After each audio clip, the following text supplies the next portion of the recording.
Assalamu alaikum student. Bismillahirrahmanirrahim. This lecture for first year class chemistry subject. Today our topics are application of Dalton law of partial pressure and kinetic energy of gases. First of all, let's have to learn about application of Dalton law of partial pressure. So there are four main points of application of Dalton law of partial pressure के main 4 points हमें दिए हुए हैं कि Dalton law का जो कानून है पार्शियल प्रेशर का वो कहाँ कहाँ पर एप्लीकेबल है।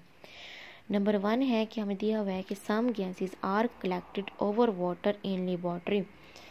The gas during the collection gather water vapours and become moist.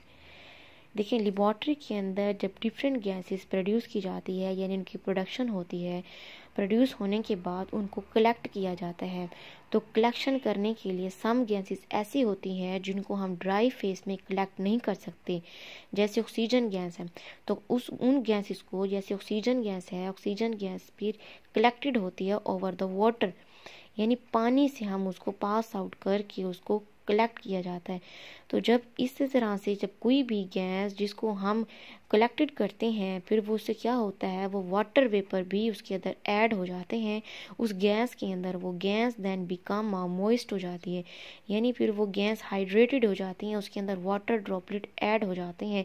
Definitely जब हम उसको डिस्प्लेस करते हैं by the water from an inverted bottle, यानी आप देखिए, थोड़ा सा मैं आपको एक डायग्राम से मैं आपको समझा देती हूँ कि किस तरह से होता है लेबोरेटरी के अंदर सम गैसेस को कलेक्ट करने का तरीका।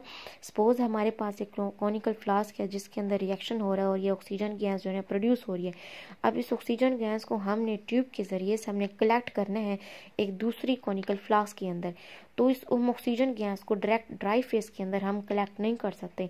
हम फिर इस गैस को देन पास आउट करेंगे over the water and then collect कर देते हैं इन द कॉनिकल फ्लास्क के अंदर। जब ये गैस इस वाटर के अंदर से गुजरती है तो इस फ्लास्क के अंदर ऐड हो जाती है गैस, यानी कलेक्ट हो जाती है। तो जो वाटर के ड्रॉपलेट है या वाटर के वेपर्स हैं वो भी इस फ्लास्क के अंदर ऐड हो जाते हैं, जिससे वो जो गैस होती है वो भी मॉइस्ट हो जाती है, यानी कि वो हाइड्रेटेड हो जाती है, वो गीली हो जाती है। ये दूसरे सिंपल लफ्ज़ में कहें कि उसके अंदर वाटर के ड्रॉपलेट ऐड हो जाते हैं।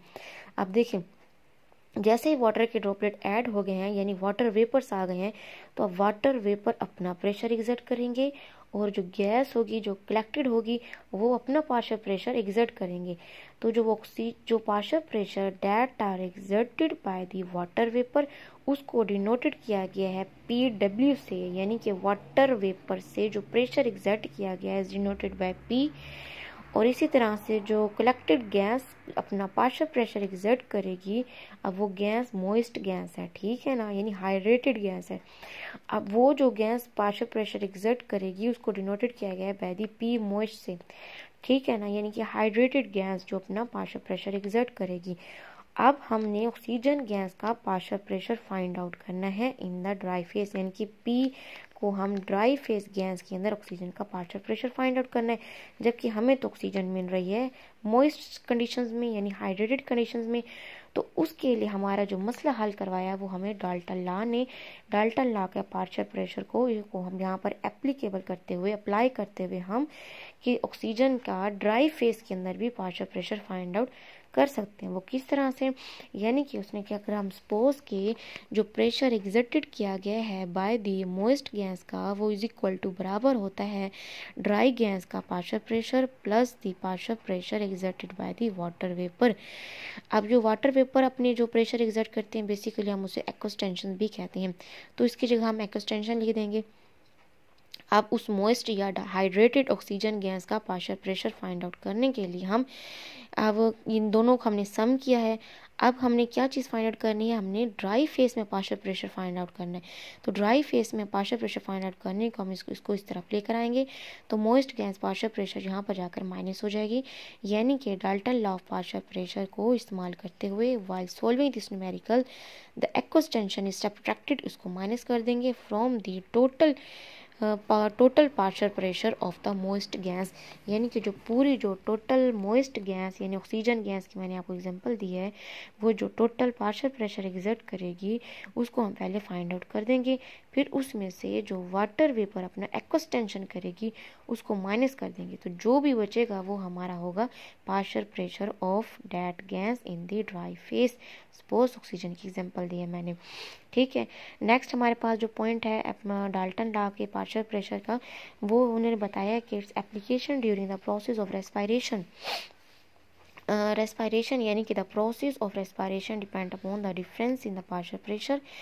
अब देखिए डेफिनेटली अब जो रेस्पायरेशन का अमल होता है, हम सांस लेने का हम इनहेल करते हैं और एक्सहेल करते हैं, तो हम क्या इनहेल करते हैं, हम ऑक्सीजन को इनहेल करते हैं और कार्बन डाइऑक्साइड को एक्सहेल करते हैं, यानी कि हम उसको एस्केप आउट करते हैं from the body, carbon dioxide को बाहर नहीं एस्केप आउट करते हैं।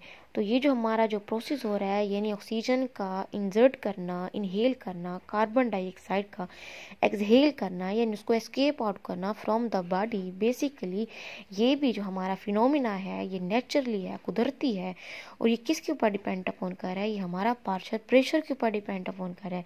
अब देखिए कैसे, आप थोड़ा सा अपने माइंड में रिकॉल करें कि जो एयर है is a mixture of the different gases, ठीक है। तो सबसे ज़्यादा जो परसेंटेज है नाइट्रोजन गैस की है एयर के अंदर, approximately 78% nitrogen gas is present in the air, और उसके बाद दूसरे नंबर पे आती है 20 to 21% ऑक्सीजन गैस, फिर उसके बाद है 0.9% ऑफ ऑर्गन है, एंड देन उसके बाद ट्रेसिस अमाउंट में carbon monoxide and carbon dioxide gases are present in the air. तो ऐसा क्यों नहीं होता, आप देखें हमारे पास तो कोई इंस्ट्रूमेंट तो नहीं है, कोई मेथड तो नहीं है, उसको हम हवा में सांस ले रहे हैं ना, कि हम उसको सेपरेट आउट करते जाएं कि तमाम गैसेज अलग होती जाए, सिर्फ ऑक्सीजन गैस को इनहेल करें, क्या कुछ ऐसा हम करते हैं? नेवर, ऐसा होता ही नहीं है। ये तो अल्लाह पाक की तरफ से नेचुरली अमल है हमारा रेस्पायरेशन का, जिससे क्या होता है हम सिर्फ ऑक्सीजन गैस को ही इनहेल करते हैं और कार्बन डाइऑक्साइड को एक्सहेल करते हैं।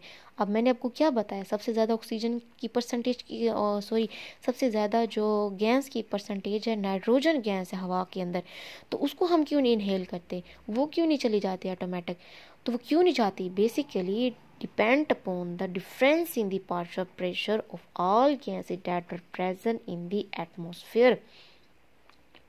ठीक है, दिस मेन इंपॉर्टेंट पॉइंट आप स्टूडेंट आप सबके लिए, आप इसको गौर से सुने, समझने की है ये बात आपके लिए, कि हमारे एटमॉस्फेयर के अंदर मुख्तलिफ गैसेस के पार्शियल प्रेशर मुख्तलिफ होते हैं।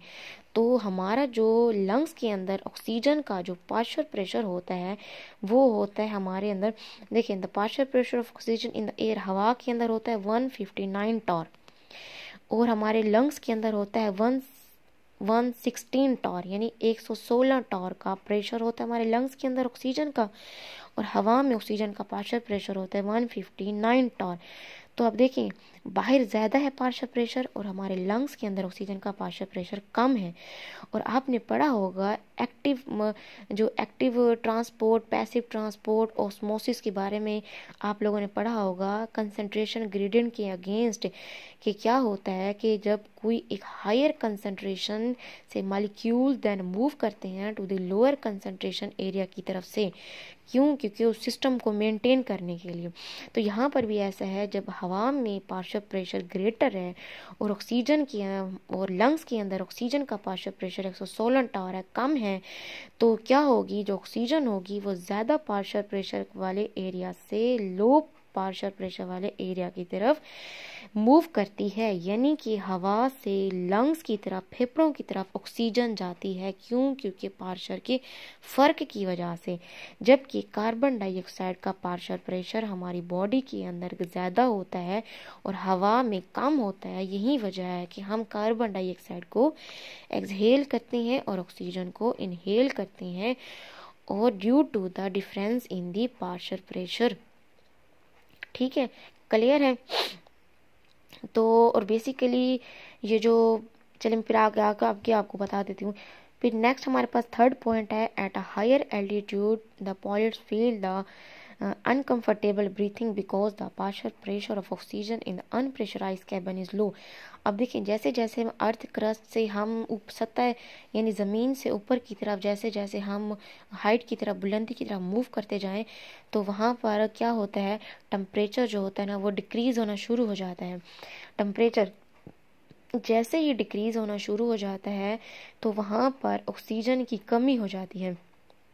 अब ऑक्सीजन की कमी किस तरह से हो जाती है, क्योंकि when we move from the earth surface to the troposphere, यानी अब देखें ये जो हम जहाँ पर सरवाइव कर रहे हैं ना, अर्थ क्रस्ट का ये जो हमारा हिस्सा है, वैसे बेसिकली जो एटमॉस्फेयर के है वो 4 कैटेगरी है, troposphere, stratosphere, mesosphere and thermosphere. तो हम जो रह रहे हैं ना, हम ट्रोपोस्फेयर के अंदर रह रहे हैं, और इसकी जो लिमिट बुलंदी है ना, ट्रोपोस्फेयर की कैटेगरी है, उसकी जो बुलंदी है तकरीबन वो है 13 किलोमीटर। वो बनती है अप्रोक्सीमेटली 43,000 फीट की बुलंदी तक हमारा क्या है, ट्रोपोस्फेयर है, जहाँ तक तकरीबन जहाज़ भी जा सकते हैं, और माउंट एवरेस्ट की जो बुलंदी तकरीबन वो भी वहाँ तक ही जाती है, ट्रोपोस्फेयर को ही कवर करती है ऑलमोस्ट। तो वहाँ पर जैसे जैसे जाते हैं ऊपर की तरफ तो टेम्परेचर क्या होगा, डिक्रीज़ होगा। टेम्परेचर के डिक्रीज़ होने से as the density of the gases in this layer decreases, gases की डेंसिटी भी डिक्रीज हो जाती है, और क्या हो जाता है कि जो गैसेस होती हैं देन बिकम अ थिनर, यानी एयर बिकम अ थिनर हो जाती है। सो temperature decreases with high in response. तो एज एट पॉइंट, ऐसा एवरेज पॉइंट आ जाता है जहाँ पर हमारा टेम्परेचर इतना डिक्रीज हो जाता है कि वो पहुँच जाता है 62 फ़ारेनहाइट से -60 फ़ारेनहाइट की तरफ, यानी कि अब -60 फ़ारेनहाइट वहाँ पर होगा -51 Celsius degree centigrade at the troposphere की पीक के ऊपर, ठीक है, -51 सेल्सियस डिग्री सेंटीग्रेड। आप खुद सोचें कितनी ठंड होगी ट्रोपोस्फेयर की एंड पॉइंट तक, 13 किलोमीटर की बुलंदी तक। तो वहाँ पर क्या हो जाता है, गैसेस की डेंसिटी डिक्रीज हो जाती है। अब डेंसिटी क्या होती है, density D is equal to होता है मास ओवर V, यानी मास इनटू वॉल्यूम का रेशो डेंसिटी कहलाता है। गैसेस की डेंसिटी जैसे जैसे ऊपर बुलंदी की तरफ जाएं डिक्रीज हो जाती है, उससे क्या होता है, जो टेम्परेचर होता है वो भी डिक्रीज हो जाता है। Then air become a thinner हो जाती है, और ऑक्सीजन की कमी हो जाती है। वहाँ पर ऑक्सीजन का पार्शियल प्रेशर जो होता है ना वो 159 टॉर से डिक्रीज हो जाता है, जिसकी वजह से हम जो सांस लेने का, रेस्पिरेशन का जो अमल है हमारा, वो इतना इफ़ेक्टिव नहीं रहता, यानी हम सांस लेने में दुश्वारी महसूस होती है। Where we feel the uncomfortable breathing हम फील करते हैं, जिससे फिर क्या होता है, स्पेशली जो जो जैसे आप देखते हैं पैराशूटर होते हैं, पैराशूट को फिर वहाँ पर जैसे बुलंदी की तरफ लेकर जाते हैं तो वो मोस्टली तो ऑक्सीजन मास्क यूज़ करते हैं। इसी तरह से पायलट है एरोप्लेन्स को जब वो करते हैं तो फिर डेफिनेटली वहाँ पर भी ऑक्सीजन की पार्शियल प्रेशर के डिफरेंस की वजह से उनको सांस लेने में दुश्वारी होती है, तो वो ऑक्सीजन के मास्क यूज़ करती हैं, ठीक है। तो यहाँ पर भी पार्शियल प्रेशर का फ़र्क आ गया, यानी डाल्टन का पार्शियल प्रेशर का एक एप्लीकेबल पॉइंट आ गया। थर्ड पॉइंट है कि जो डीप सी डाइवर्स होते हैं, यानी कि जो समंदर में गोताखोर होते हैं, वो भी take oxygen mixed with an inert gas से the helium adjust the partial pressure of oxygen according to the requirement. वो भी ऑक्सीजन के सिलेंडर लेकर जाते हैं सतह समंदर के नीचे, और वो ऑक्सीजन के जो सिलेंडर होते हैं उसके अंदर हीलियम गैस भी भरी हुई होती है। उस हीलियम गैस को इनर्ट गैस कह रहे हैं। इनर्ट गैस का मतलब होता है, आप देखें हीलियम गैस किस पीरियोडिक टेबल के अंदर 8 ग्रुप से बिलोंग करती है। 8 group are called noble gases and noble gases are inert gases. Inert gases से मुराद है कि दे आर नॉन रिएक्टिंग, किसी के साथ रिएक्टिंग नहीं करती। They don't take part in the chemical bonding, ये केमिकल बॉन्डिंग में किसी के साथ हिस्सा नहीं लेती। क्यों? बिकॉज इनका आउटर मोस्ट जो शेल होता है इलेक्ट्रॉन के साथ वो फिल होता है, सो दे इनको कोई ज़रूरत नहीं होती, they don't need to take participate in chemical reaction with the other chemical substances. So we can say that these are called noble gases, inert gases. तो वहाँ से हमने नोबल गैस में से एक हीलियम गैस को ऑक्सीजन के gas cylinder में मिक्स करके जो गोताखोर होते हैं वो नीचे लेकर जाते हैं सतह समंदर की, उनको ज़रूरत होती है जहाँ पर। तो बेसिकली वो जैसे जैसे सतह समंदर से वो 100 फीट की गहराई में जाते हैं, उनको 3 एटमॉस्फेरिक प्रेशर का फ़र्क महसूस होता है, यानी 3 एटमॉस्फेरिक प्रेशर पॉइंट डिक्रीज़ होना शुरू हो जाते हैं हर 100 फीट की गहराई के नीचे तक। तो डेफिनेटली फिर उनको फिर वहाँ पर क्या होती है, नॉर्मल एयर नहीं होती, यानी ऑक्सीजन तो फिर उनको नहीं मिल पाती। वैसे देखा जाए तो वाटर के अंदर ऑक्सीजन मौजूद होती है, ठीक है। तो अप्रोक्सीमेटली ओशंस के अंदर जो होती है वो होती है 86% ऑक्सीजन होती है, 86%। नोट करें ज़रा, 86% जो होता है ना ऑक्सीजन इन दी ओशंस के अंदर। लेकिन क्या है, जैसे जैसे वो गहराई में जाते हैं उनको पार्शियल प्रेशर का डिफरेंस आ जाता है, ठीक है। ऑक्सीजन तो है वाफर मकदार में, लेकिन जैसे जैसे 100 फीट की बुलंद गहराई में नीचे जाते हैं समंदर में, 3 एटमॉस्फेरिक प्रेशर जो होता है ना वो लेवल डिक्रीज होता है, जिससे वहाँ पर हवा का जो एयर है, ऑक्सीजन एयर जो होता है ना, वो can not breathe in the depth of sea में, वो सांस नहीं ले पाते ईजिली तौर पर। वट है फिर उसके बाद ये होता है कि डेफिनेटली पानी भी तो होता है ना, तो वो भी हमारे लिए बहुत इफेक्टिव करता है रेस्पिरेशन के अमल में। तो moreover the pressure of the nitrogen gas increases in depth of sea and it diffuses in the blood. और उसके साथ साथ आपको ये भी पॉइंट बताया गया है कि सी वाटर के अंदर नाइट्रोजन गैस की कंसंट्रेशन भी मौजूद होती है, जो कि सांस रेस्पिरेशन के अमल के ज़रिए से वो सी वाटर से हमारे ब्लड के अंदर डिफ्यूज़ हो सकती है, यानी कि ब्लड में वो ऐड हो सकती है नाइट्रोजन गैस, जो कि वो फिर हमारे लिए वो फिर क्या हो गई, इफेक्टिव हो सकती है, जबकि हम तो सिर्फ ऑक्सीजन गैस को इनहेल करते हैं। डैट इज़ वाई जो सी डाइवर्स होते हैं वो ऑक्सीजन गैस के सिलेंडर जो समंदर में लेकर जाते हैं फॉर द इन्वेस्टिगेशंस के लिए। नेक्स्ट हमारे पास जो टॉपिक है वो है kinetic theory of the gases, क्योंकि ये जो मैं आपको टॉपिक्स पढ़ा रही हूँ ये हमारे सिलेक्टेड टॉपिक हैं according to the smart syllabus. Next है kinetic molecular theory of the gases, जो कि डिफरेंट साइंटिस्ट ने प्रपोज की है। Kinetic theory of the gases Clausius ने भी हमें बताया था, बोल्ट्जमैन ने भी बताया था, और मैक्सवेल ने भी इसके पास्टुलेट जो है ना वो उसने बनाए थे। तो चलिए सबसे पहले इसको फोकस कर लेते हैं। Kinetic molecular theory of gases के जो मेन पास्टुलेट दिए हुए हैं 8 यानी पॉइंट्स दिए हुए हैं। ये सबसे पहला पॉइंट ये है कि every gas consist of large number of very small particle called molecule. Definitely जो तमाम गैसेस होंगे वो जो भी पार्टिकल्स वो कंसिस्ट करेंगे उसे हम मॉलिक्यूल्स पार्टिकल्स ही होंगे। वो मोनोटॉमिक भी हो सकते हैं, वो डाईटॉमिक पॉलीएटॉमिक मॉलिक्यूल्स भी हो सकते हैं। जैसे कि मोनोटॉमिक एग्जांपल दी हुई है हीलियम, नियोन, आर्गन। गैसेस जो होते हैं ना मोनोटॉमिक होते हैं। अब ये मोनोटॉमिक क्यों होते हैं भी मैंने आपको रीज़न बताया, because they are inert gases होती है। So the molecule of the gas move the यानी कि कोलाइडिंग करती हैं एक दूसरे के साथ, और जिस कंटेनर में इनको रखा जाता है उनके कंटेनर की वॉल के साथ ये बिल्कुल यानी कि अपनी डायरेक्शन को चेंज करते हुए उस कंटेनर की वॉल के साथ भी इन मॉलिक्यूल गैस के टकराते हैं और एक दूसरे के साथ कोलिजन भी करते हैं। फिर ये जो एक दूसरे के साथ कोलिजन्स करते हैं गैस के मॉलिक्यूल, फिर वो प्रेशर एग्जर्ट करते हैं। वो जो प्रेशर एग्जर्ट करते हैं on the wall of the container, वहीं उसी प्रेशर को हम कहते हैं partial pressure of the that gas. अब प्रेशर क्या होता है, basically pressure is equal to वो फोर्स होती है that are exerted per unit area. Per unit area के ऊपर जो फोर्स एग्जर्ट की जाती है बाय द गैस मॉलिक्यूल के जरिए से उसे हम प्रेशर का नाम दे रहे हैं। तो मॉलिक्यूल, उसके बाद नेक्स्ट पास्टुलेट है इसका, the molecule of the gas have no force of attraction for the each other. Definitely मैं आपको पहले ही बता चुकी हूँ कि गैसेस की प्रॉपर्टीज़ की, क्योंकि गैसेस के मॉलिक्यूल जो होते हैं they are present at a greater distance के ऊपर होते हैं। इनकी जो एडहेसिव या force of attraction very weak होती हैं, ये बिल्कुल निगलिजिबल होती हैं, होने का इनका नाम ही नहीं होता। डैट इज़ वाई ये जो वॉल्यूम ऑक्यूपाई करती है वो ग्रेटर ऑक्यूपाई करती है, अपने 300 डायामीटर से भी ज़्यादा अपना वॉल्यूम ऑक्यूपाई कर लेते हैं, क्योंकि इनके दरमियान जो कोलिजन्स मोशंस होती है दूसरे के साथ मॉलिक्यूल टकराते रहते हैं और ये एक दूसरे के साथ यानी कि टकराने से एक दूसरे ये जो पार्शियल प्रेशर एग्जर्ट करते हैं, और डैट इज़ वाई इनकी फोर्सेस वीक होने की वजह से ये ग्रेटर वॉल्यूम ऑक्यूपाई करते हैं। नेक्स्ट हमारे पास जो इसका पोस्टुलेट्स है कि मोशन जो है ना इनकी बाय द ग्रेविटी यानी कि नेग्लिजिबल होती है as compare to the effect of continued collisions between them. Next है average kinetic energy of the gas molecule varies directly as absolute temperature of the gas. अब ये जो मेन पॉइंट है postulate, ये मोस्ट इंपॉर्टेंट है।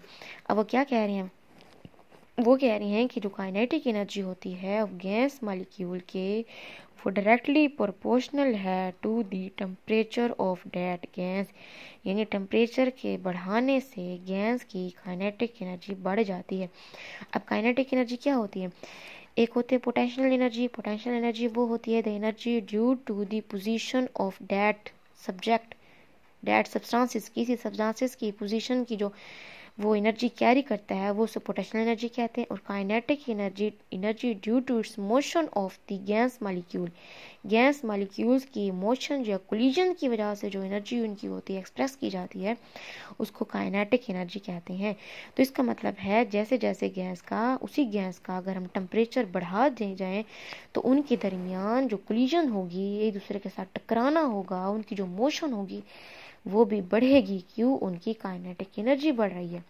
ठीक है, तो फिर उसी तरह से हमें जो साइंटिस्ट है उसने हमें जनरल गैस इक्वेशन को इस्तेमाल करते हुए काइनेटिक थ्योरी इक्वेशन पेश की है, काइनेटिक थ्योरी की काइनेटिक इक्वेशन पेश की है। उसने कहा है कि due to this collision the force is exerted, जब गैस के मॉलिक्यूल टेम्परेचर के बढ़ाने से कोलिजन इनकी बढ़ जाती है तो वो फोर्स एक्सर्टेड करते हैं on the wall of container. मैंने अभी आपको बताया वो फोर्स क्या होती है। बेसिकली फोर्स जो यानी वो प्रेशर होता है, यानी कि फोर्स पर यूनिट एरिया पे जो अप्लाई करते हैं गैस के मॉलिक्यूल उसे हम प्रेशर कहते हैं। तो प्रेशर को उसने पी यानी जनरल गैस इक्वेशन को उसने काइनेटिक इक्वेशन बना दिया है। वो किस तरह से PV is equal to 1/3 mnc² का बार लिया हुआ है। तो यहाँ पर P से मुराद है कि प्रेशर है, V stand for volume, M stand for mass of the one molecule of gas, यानी गैस के जितने भी मॉलिक्यूल्स है हर एक मॉलिक्यूल के मास को स्मॉल m से डिनोटेड किया गया है। N जो है is a stand for number of molecule of gas is vessels, यानी जिस वेसल्स के अंदर हमने गैस को रखा हुआ है उसके अंदर जितने भी टोटल नंबर ऑफ मॉलिक्यूल्स होंगे उसको हम N से सिंबलाइज किया गया है। c² बार से मुराद है मीन स्क्वायर वेलोसिटी है। वेलोसिटी से मुराद है ये है कि मॉलिक्यूल जो है ना ऑफ दैट गैस के under the given condition don't have the same velocity, यानी कि गैस के तमाम मॉलिक्यूल्स की वेलोसिटी सेम नहीं होती, डिफरेंट होती है। सपोज अगर वो कहते हैं कि मॉलिक्यूल यानी कि नंबर N1 एक मॉलिक्यूल, N2 दूसरा मॉलिक्यूल उसी गैस का, N3 तीसरा मॉलिक्यूल उसी गैस का, और उनकी वेलोसिटी को अगर डिनोटेड करें C1 2 से, C2 2 से, C3 3 से, तो जो टोटल वेलोसिटी होगी of all molecule of that gas का, अब देखें उस तो हम N1 N2 N3 को फिर उन्होंने टोटल डिनोटेड किया गया है कैपिटल N से, यानी total number of molecule of gas in the vessels. फिर उसके अंदर हर एक मॉलिक्यूल्स के को भी हमने N से डिनोटेड किया गया और हर एक मॉलिक्यूल की वेलोसिटी को भी हमने C1 C2 C3 से डिनोटेड किया गया है। और total velocity of the all molecule of the gas इसको C2 बार से, यानी average square of the possible velocity. तो व्हेन वी टेक, अगर हम स्क्वायर रूट लेते हैं तो हमारे पास क्या आ जाएगा, it's called the root mean square velocity. तो यही जो टोटल जो हमारे पास वेलोसिटी होती है mean square velocity, total root ये बन जाएगी रूट मीन स्क्वायर वेलोसिटी। अगर हम उसका रूट ले लेते हैं उसको फिर सिंबलाइज किया जाता है इस एक्सप्रेशन को CRM से, यानी कि this is a total root mean square velocity of all molecule of the gases is equal to आ जाएगा हमारे पास 3RT ओवर कैपिटल एम। अब कैपिटल एम हमने क्यों लिखा हुआ है, इससे मुराद है कि ऑल मॉलिक्यूल यानी कि M1 M2 plus M3 plus M4 so on, यानी कि तमाम। अब M1 के लिए हमने जो उनके लिए नंबर लिया हुआ यानी कि N1 N2 N3, इस तरह से इनकी जो वेलोसिटी होगी हर एक मॉलिक्यूल की C1 C2 और C3। इस तरह से हमने इसको M को टोटल किया हुआ, फिर हमने कैपिटल M से, N को जो हमने टोटल किया हुआ कैपिटल N से, C को जो हमने टोटल किया हुआ CRMS से, यानी कि total root mean square velocity of the all molecule of the gas, वो हमें फिर इसी यानी कि हमें काइनेटिक इक्वेशन से हमें एक्सप्रेस की गई है। तो ये हमारे पास इससे हमें ये शो होता है, यानी कि हमारी काइनेटिक मॉलिक्यूलर थ्योरी गैसेस से हमने काइनेटिक इक्वेशन ड्राइव की है, काइनेटिक इक्वेशन को डेवलप की है, जो हमें क्या कहती है, वो हमें ये बताती है कि ये रिलेशनशिप है basically between the absolute temperature and the velocity of the gas molecules according to this equation कि higher the temperature of gas greater the velocity, यानी कि हमें ये रिलेशनशिप काइनेटिक इक्वेशन का हमें ये एब्सोल्यूट टेम्परेचर के अकॉर्डिंग और वेलोसिटी के अकॉर्डिंग हमें ये बताता है कि टेम्परेचर को बढ़ाते जाएं तो जो ग्रेटर वेलोसिटी भी बढ़ती जाएगी, यानी वेलोसिटी भी बढ़ती जाएगी, यानी उस गैसेस का टेम्परेचर बढ़ाते जाएं, काइनेटिक एनर्जी बढ़ती जाएगी। काइनेटिक एनर्जी बढ़ने से मॉलिक्यूल्स की कोलिजन बढ़ेगी, कोलिजन के बढ़ने से उनकी जो वेलोसिटी होगी वो भी ग्रेटर हो जाएगी। तो बेसिकली ये हमने डिस्कस किया है कि गैसेस की काइनेटिक मॉलिक्यूलर थ्योरी से काइनेटिक इक्वेशन को। नेक्स्ट आपने जो करना है वो है आपके लिए एक्सप्लेनेशन है for the gas law, kinetic theory of the gases. Boys law के ने फिर उसको हमने यानी कि इसकी बॉयज़ लॉ को इस काइनेटिक लॉ के अंदर यानी कि काइनेटिक इक्वेशंस के अंदर हमने इसको एप्लीकेबल किया है। फिर चार्लीस लॉ को भी हमने इसको यानी कि काइनेटिक इक्वेशंस के अंदर हमने इसको प्रूव करने की कोशिश की है। फिर इस तरह से एवोगैड्रो लॉ को भी हमने प्रूव किया है। फिर उसके बाद हमने ग्राम लॉ ऑफ डिफ्यूजन को भी हमने प्रूव किया है। तो ये आपका होमवर्क है, या आपने घर में करना है। उसके बाद नेक्स्ट हम इंशाल्लाह टॉपिक हमारा जो भी होगा मैं आपको बता दूँगी। नेक्स्ट लेसन इंशाल्लाह हम फिर पढ़ेंगे। ओके स्टूडेंट, अल्लाह हाफिज़।